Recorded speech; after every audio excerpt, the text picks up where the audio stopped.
Florida State looks to bring their winning ways back to Tallahassee as they take on the Louisville Cardinals at noon on Saturday. Welcome to your Nole Insiders game preview delivered by UPS. I'm Lane Hurt along with Tim Linnefelt.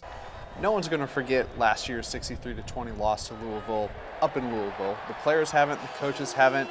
Yet, to a man, they've all said, we've got to forget about that one if we want to have success this year. Are they right? I think so. Look, nothing you can do can change anything about last year. It's over, it's done with.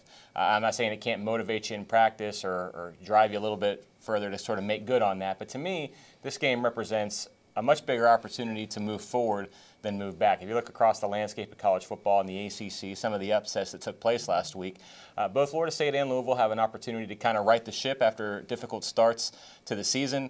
With Clemson losing last week, there may be a bit more of an opening in the ACC Atlantic Division than there had been even a month ago. I know NC State still is in a really good position there.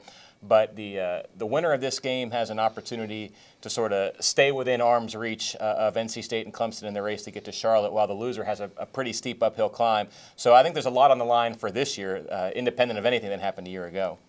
Let's take a look at the Louisville Cardinals. They are 4-3 on the year, 1-2 in the ACC, 63rd in total defense, 380 yards per game is what they're giving up.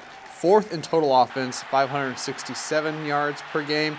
Obviously, they're led by Lamar Jackson. He's #1 in the country in total offense, averaging more than 430 yards per game.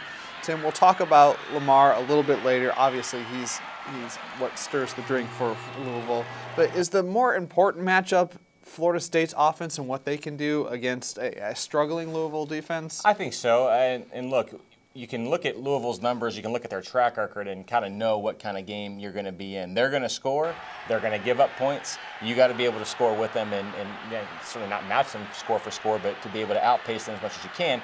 And it's hard because, again, nobody defends, nobody shuts down Louisville's offense altogether. The way they do things, when they play just about anybody, they rack up yardage, they rack up points, but they also give them up at just about an equal rate. So for Florida State, I think their offense needs to have the best game of the season. I don't think it's a hyperbole to say that Florida State needs to play its best game of the season to beat Louisville.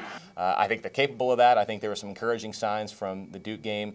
Final score notwithstanding, I thought that the offense had its best day of the season, and certainly the numbers underneath the scoreboard bear that out. And so you need to see that continue. You need to see the passing game in sync. Obviously, you like what you see from Florida State's running game. And I think the most crucial thing that Jimbo Fisher mentioned in his Monday press conference is you're moving the ball, you've got the drives you want, you got to finish them. That's been an issue so far this year. You have to finish those drives with touchdowns and not field goals if you want to beat Louisville. You mentioned the running game. Jacquez Patrick, Cam Akers, really big on Saturday against Duke. Louisville's defense gave up 364 yards rushing to BC. They've given up more than 250 yards on the ground the last 2 weeks. Is that the identity that you'd like to see Florida State continue with in the ground and pound and use Blackman in the play actions? Oh, absolutely. I think you've really kind of struck gold with Jacquez Patrick and Cam Akers. Those two complement each other perfectly. They're fantastic at wearing down defenses. I know when you look at it, you think that Jacquez is going to be the big bruiser and Cam's going to be the speed guy, but I think both of them can surprise in the other fashions.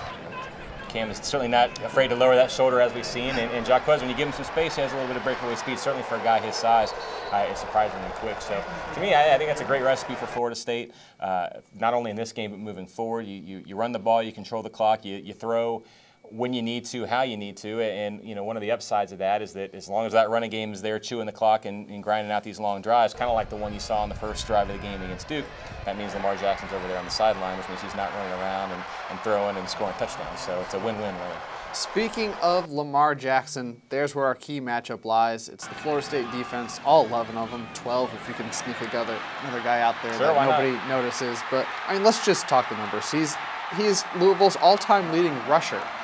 He's their quarterback. He has 14 games in 2 seasons with 1 rushing and 1 passing TD. He has 3 games with 500 yards of total offense, more than anyone in ACC history. 7 games with at least 5 touchdowns. I mean, you're not going to stop this guy. It's foolish to think so. LSU is about the only team who did it last year in their bowl game. What can the Seminoles do to mitigate what Jackson does on offense?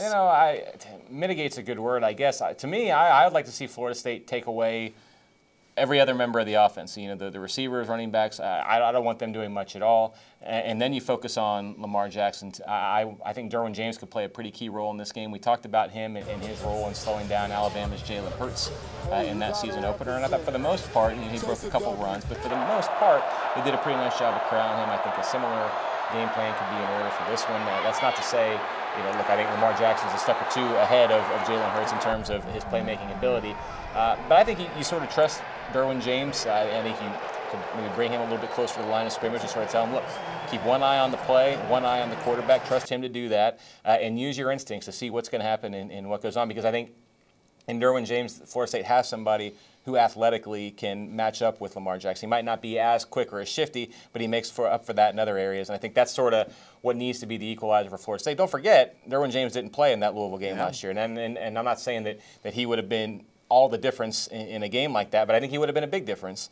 And so having him back in the fold, I really don't think you can understate that. I think, not to say that Derwin's going to have, personal one-on-one assignment against Lamar Jackson every single play, but I do think he's going to be sort of the ace up Charles Kelly's sleeve.